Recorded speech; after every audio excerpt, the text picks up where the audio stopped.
Watt Hoff equation for the isotherm and isochore दोनों के लिए होती है। आइसो मीन होता है सेम, थर्म मीन टेम्परेचर और कोर मीन प्रेशर।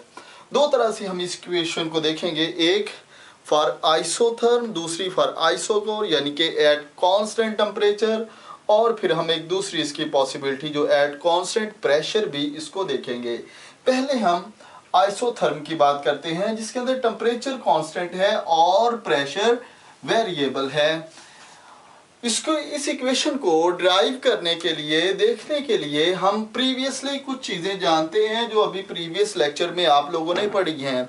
अगर वो चीज़ें आपने नहीं पढ़ी तो उनको पहले पढ़ें ताकि फिर आपको ये वाला लेक्चर समझ आएगा। डिस्क्रिप्शन में मैंने उसका लिंक दे दूंगा। आपने एक चीज़ वहाँ पे पढ़ कर आए हैं, जो चीज़ें आपने याद रखनी है यहाँ पर वो मैं लिख देता हूँ कि del G is equal to, ये हमने प्रीवियसली पढ़ा हुआ है, delta G not minus plus R T log L N के पी। ये आपने पहले से पढ़ा हुआ है। और दूसरी चीज जो आप पहले से पढ़कर आए हैं वो है G delta G is equal to delta G of the product minus delta G of the reactant. लेकिन मैं फिर भी यहाँ से इसको स्टार्ट करता हूँ क्योंकि हम इक्विलिब्रियम के लिए इस वाट हाफ इक्वेशन को यूज कर रहे हैं। लेट्स सपोज कि हमारे पास कोई रिएक्टेंट्स हैं और वो प्रोडक्ट में कन्वर्ट होते हैं। Let's suppose we have the reactant A and B, these two reactant are converted into the product C and D.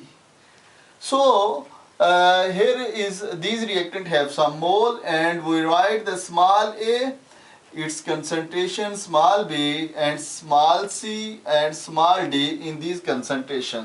हम इनकी कंसंट्रेशन को देख रहे हैं। और अगर हम ये देखें तो ये वाला जो पोर्शन है ये हमारे रिएक्टेंट हैं, ये हमारे रिएक्टेंट हैं, और ये वाला जो पोर्शन है ये हमारे प्रोडक्ट है। और हमने जो एक फार्मूला पढ़ा है गिब्स फ्री एनर्जी निकालने का, वो क्या है कि delta G is equal to delta G P minus delta G R. P stand for the product.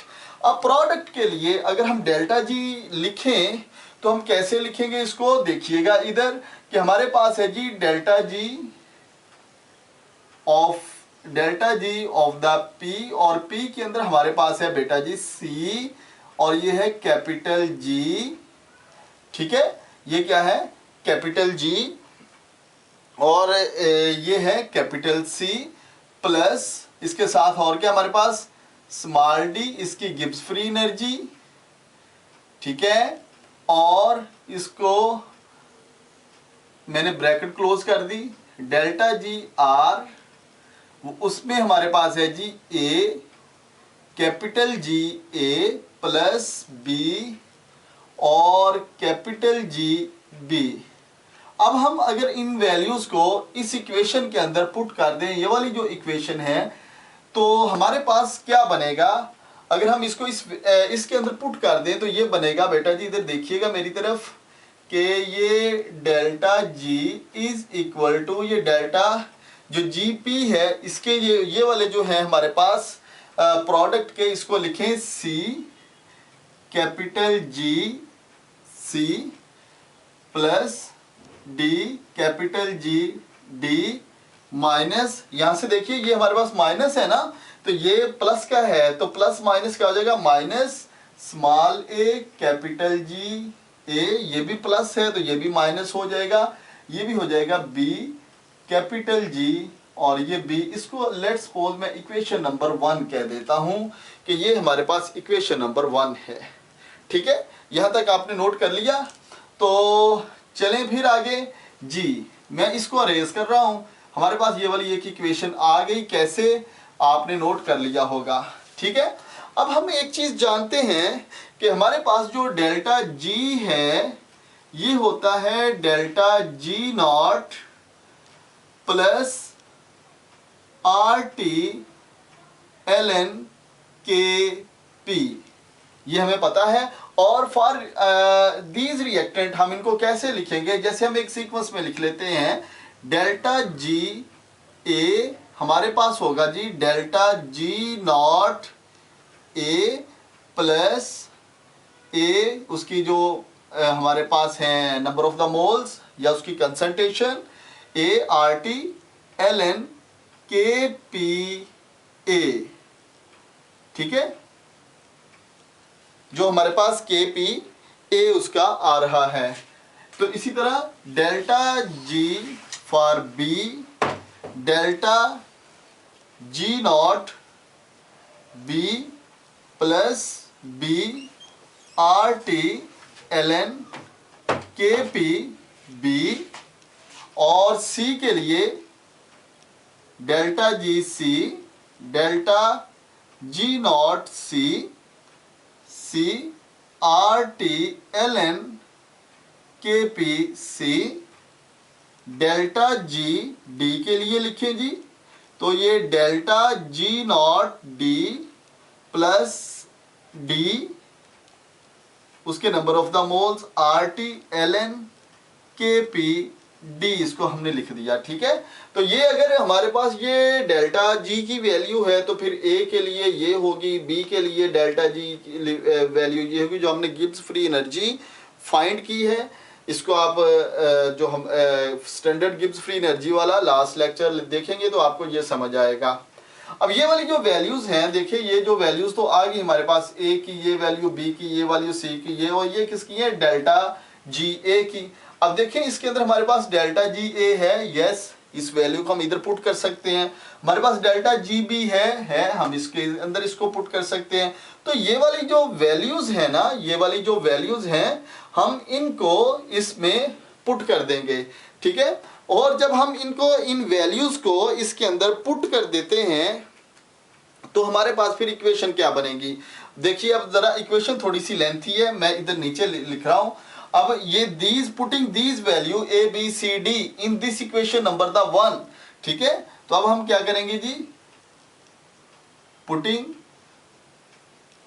These values in equation number 1, ये इक्वेशन नंबर 1 है हमारे पास। तो बेटा जी देखिएगा इधर, ये डेल्टा जी हमारे पास है, उसके बाद है जी सी, जी सी की जो वैल्यू है वो लिखेंगे, वो हमारे पास क्या है बेटा जी, इधर देखिए वो है G delta G C not, ठीक है। तो ये है हमारे पास delta G C naught plus C R T L N के पी सी, ये वैल्यू आ गई। उसके बाद हमने वैल्यू जो लिखनी है वो डी की लिखनी है, तो डी की वैल्यू ये वाली है, वो लिखेंगे हम, plus delta G D naught plus D R T L N के पी डी, ठीक है। इसको मैं ब्रैकेट में क्लोज कर देता हूं। उसके बाद है हमारे पास जी ये वाली वैल्यूज अब लिखनी है, ये ए की वैल्यू जो हमने निकाली हुई है, तो this is the delta G naught A plus A R T L N के P A plus delta G naught B into B R T L N के पी बी, ये लिख दी मैंने, और ये ब्रैकेट हम इसकी क्लोज कर देते हैं। अब देखिए इसके अंदर कि ये जो हमारे पास कांस्टेंट वैल्यूज हैं इनको हम अलग कर लेते हैं। जो स्टैंडर्डाइज वैल्यू वो कौन सी है जी, वो है जी डेल्टा जी नॉट सी, इसके बाद है G delta G naught D, उसके बाद है G minus delta G naught A, ये माइनस क्या है, ये minus delta G naught A, और इसी तरीके से ये प्लस का है ना, ये भी माइनस का हो जाएगा। तो हमने इन वैल्यूज को अलग से ज़रा लिख लिया, तो ये डेल्टा जी बी नॉट, इनको हमने अलग कर लिया। अब ये वाली जो टोटल वैल्यू है इसकी बेटा जी याद रखिए, ये डेल्टा जी नॉट के बराबर है, ठीक है। ये तो सिर्फ गिब्स फ्री एनर्जी है ना, Gibbs free energy for the C and D, यानी कि ये प्रोडक्ट की और ये रिएक्टेंट की। अब रिमेनिंग जो हमारे पास बची हैं चीज़ें वो क्या है, ज़रा गौर से देखिए इधर, वो है हमारे पास प्लस ये ln है, log है, तो ये वाला जो इसके नीचे है ये इसकी बेस जो पावर बन सकती है, तो ये बन जाएगा हमारे पास RT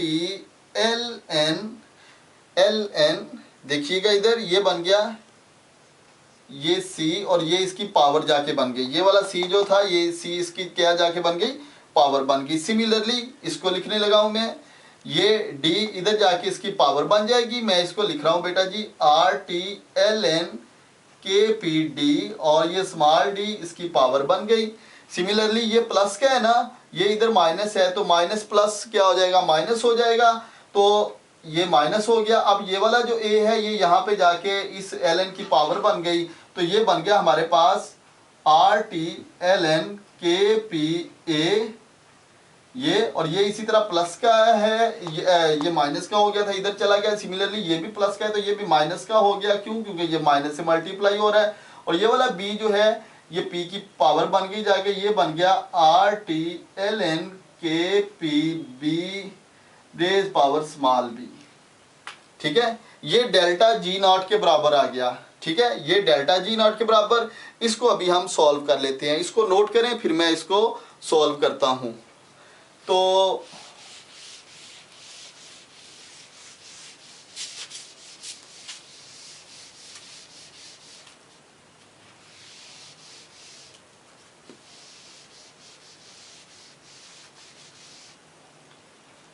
ले जी, हमारे पास ये बन गया था बेटा जी, इधर देखिए कि ये डेल्टा जी है, यानी कि ये बन गया था delta G is equal to delta G naught. ये आगे यहाँ पर इधर देखें कि ये प्लस के बाद हमारे पास ये हम लॉग का जो रूल है उसको यूज करते हैं। RT इन सब में कॉमन है, तो RT को फर्स्ट ऑफ ऑल तो हम कॉमन ले लिया। ठीक है, रिमेनिंग हमारे पास क्या बच गया बेटा जी, ln KPC plus ln KPD minus ln KPA minus ln KPB raise power B। ठीक है, RT हमने कॉमन ले लिया इसमें से, ये वाला जो पोर्शन है। अब ये जो रिमेनिंग पोर्शन है ये ln है, log है, और अगर हम इसका ये रूल इधर देखें तो ये बन गया बेटा G delta G not plus RT। क्या हम इसको ऐसे नहीं लिख सकते कि ये log बाहर ले लें और ये KPC मल्टीप्लाइड बाय KPD, और ये माइनस में है तो माइनस वाला जो log रूल के तहत ये डिवाइड हो जाता है, तो ये KPA multiplied by KPB raise power B ये बन गया। तो इसको मैं और सिंप्लीफाई कर लूं तो ये बन गया del G not plus RT ln KPC multiplied by KPD KPA multiplied by multiplied by KPB। ठीक है, ये हमारे पास एक इक्वेशन आ गई। इसको आप इक्वेशन नंबर जो भी कहें, उसको 1 कहा था, इसको 2 कह ले और इसको हम 3 कह देते हैं। तो ये आ गया। अब हम एक चीज जानते हैं जो हमने स्टैंडर्ड गिब्स फ्री एनर्जी से फाइंड किया है कि इक्विलिब्रियम, एट इक्विलिब्रियम, जब इक्विलिब्रियम होता है तो फिर जो डेल्टा जी होता है ये तो 0 हो जाता है, और जब डेल्टा जी 0 होता है तो हम प्रीवियस लेक्चर में पढ़ के आए हैं कि फिर जो डेल्टा जी नॉट की वैल्यू है ये माइनस RT ln KP रह जाती है, जो अभी मैंने प्रीवियस उधर से इक्वेशन को रिमूव किया है। तो अब ये जो डेल्टा जी नॉट की ये वाली वैल्यू है, इसको अगर हम इसमें यहाँ पे पुट कर दें, मैं इस इक्वेशन को भी रेज कर रहा हूँ, आपने नोट कर लिया होगा।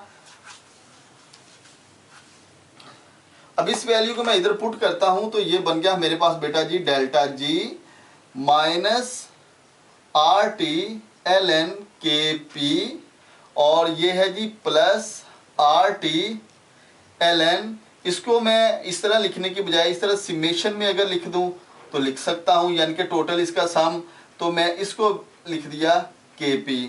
तो ये हमारे पास फाइनल इक्वेशन है for the isotherm of what Hoff equation. ये वाट हाफ इक्वेशन है एट कांस्टेंट टेम्परेचर के ऊपर आइसोथर्म के लिए। ठीक है, इसको नोट करें। और मैं फिर नेक्स्ट इक्वेशन जो है उसको करवाने लगा हूं, वो है हमारे पास आइसोकोर की।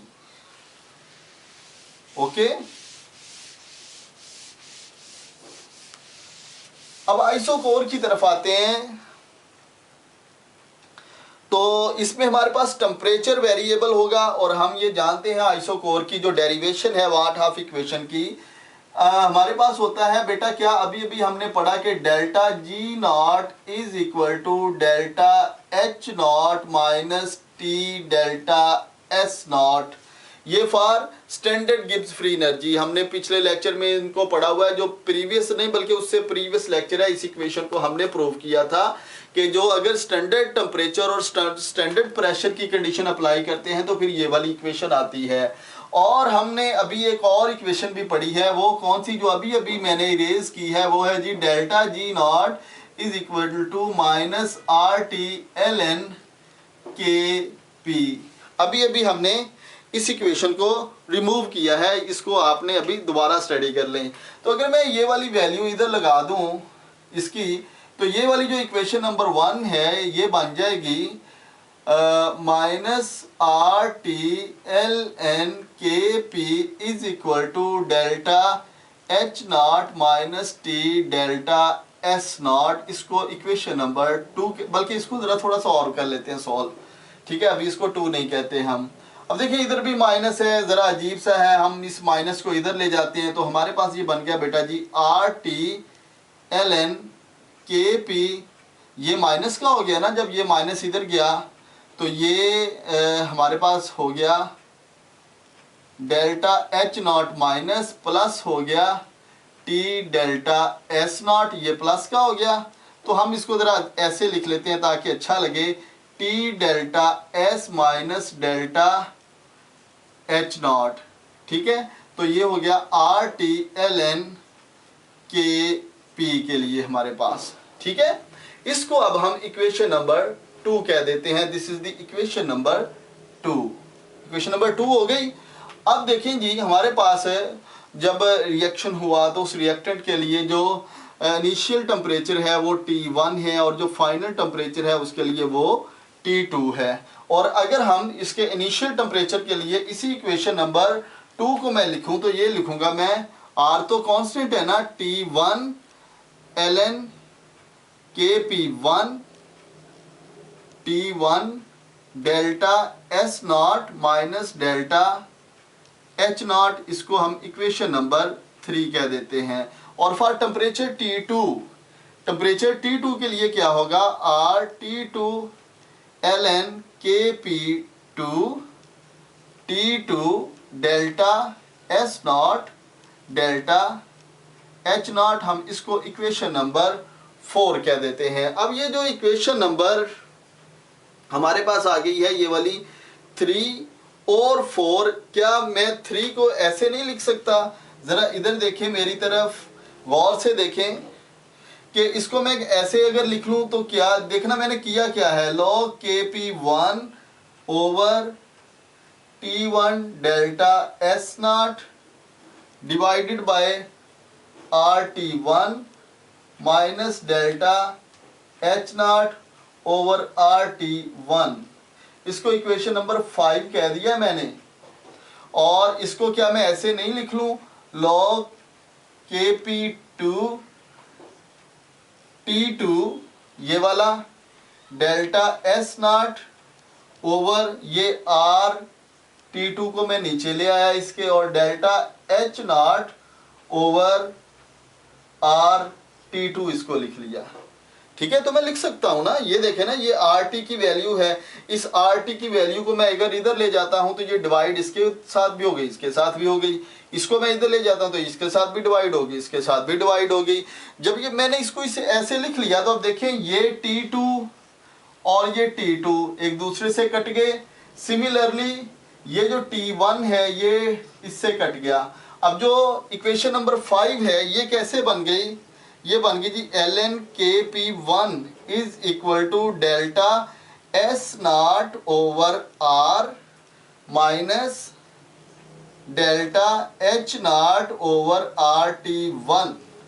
ठीक है, इसी तरह ये वाली जो इक्वेशन है ये बन गई ln के पी, इसको इक्वेशन नंबर मैं 7 कह रहा हूं। ठीक है, ये 6 थी ना, तो ये 7 होगी। ln K P two is equal to, ये तो दोनों कट गए, delta S naught over R minus delta H naught over R T two. ठीक है, इसको इक्वेशन नंबर मैं 8 कह रहा हूं। ठीक है, इसको नोट कर लें, मैं उसको ऊपर से अरेज करना चाहूंगा क्योंकि मेरे पास जगह इधर कम हो गई है।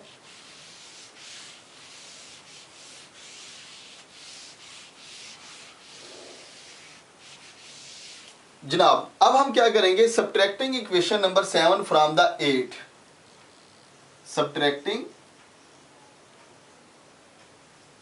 Equation number 7 from equation number 8, then we have, ये हमारे पास है जी 8। ठीक है, ये है जी ln K P to minus ln K P one, this is, ये इसी को माइनस किया है ना। अब इधर देखें, ये वाले जो फैक्टर हैं ये है G delta S naught over R minus delta H naught over R T two. ठीक है, और इसको माइनस करना है ना, ये माइनस हो गया, ये प्लस का था, ये माइनस हो गया, ये बन गया G delta S naught over R, ये माइनस का था तो हम इसको माइनस कर रहे हैं ना उसमें से, तो माइनस माइनस क्या हो जाएगा, प्लस हो जाएगा। तो ये हो गया delta H naught over R T one. अब देखें कि ये वाली प्लस की है और ये वाली टर्म जो माइनस की, ये दोनों एक दूसरे से क्या हो गई, कैंसल आउट हो गई। रिमेनिंग हमारे पास जो बचा delta H naught over R T two, ये माइनस है इसके साथ, ये देखें, plus delta H naught over R T one. मैं इसको अगर ऐसे लिख लूं तो कोई हर्ज नहीं। इसको मैं अगर ऐसे लिख लूं कि ये delta H naught over R T one है और इसको बाद में लिख लूं ये delta H naught over R T two है, लिख सकता हूं। और इसको क्योंकि मेरे पास लॉग है ना, इस लॉग को ln को मैं ऐसे भी तो लिख सकता हूं के P two over K P one. ठीक है, इसको मैं ऐसे लिख लेता हूं, इसको यूं लिख लिया। अब देखिए यहाँ पर हमारे पास कॉमन क्या है, delta H naught over R, दोनों में कॉमन है, बाहर निकाल लिया, रिमेनिंग क्या रह गया 1 by T one minus 1 over T two. ठीक है, तो ये वाली जो इक्वेशन है जी ln K P two over K P one, this is van't Hoff equation for isochore. ठीक है, तो इन दोनों इक्वेशन की डेरिवेशन हमने देखी, व्हाट हाफ इक्वेशन की, और इक्विलिब्रियम के ऊपर जो इनकी इम्प्लीमेंटेशन है ये अप्लाई होती हैं वो। तो इस लेक्चर के लिए इतना भी।